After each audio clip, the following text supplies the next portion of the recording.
So first, I just kind of wanted to go down the line and have you guys talk a little bit about how you got involved with the project, where it came from, all those kind of ideas. So if you want to go ahead and start, Mr.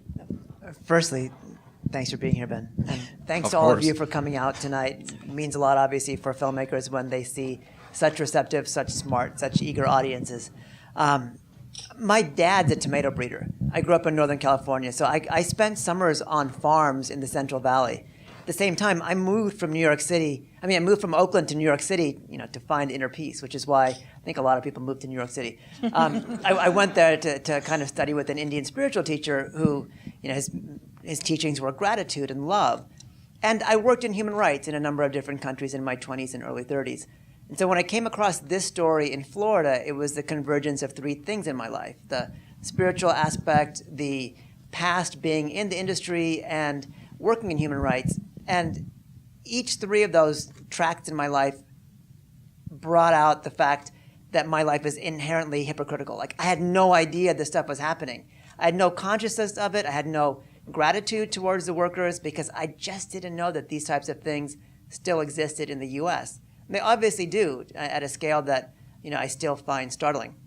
So when I learned about the stories of what was going on in Florida, and more importantly, the change that was happening in Florida, I was really inspired to try to document it. And my family, and actually we moved to this country. And for me, I knew it was always important. I know there were many people that helped us along the way and helped us give us a human voice, not an immigrant voice, but really a human voice. And to be able to capture those stories, when Sanjay called and we talked about what was going on, it was a no-brainer. And then you guys called me and said, we need money. No. That's very sweet and very smart. But we said we cannot finish this film or even, attempt to make it to the end without you and your heart and your knowledge and your guidance.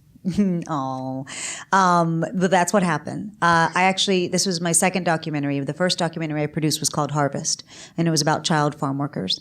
And I've been a farm worker advocate my entire life. This is actually true. This is why he came to me, because he said, you advocate for this community. We'd love for you to come on board food chains, help us raise the money so that we can tell this story. And the thing about Harvest, the first documentary I did was, I've been advocating for farm workers for so long, and I never knew how many children were in the fields. I didn't know 25% of the food you eat is picked by a child in America.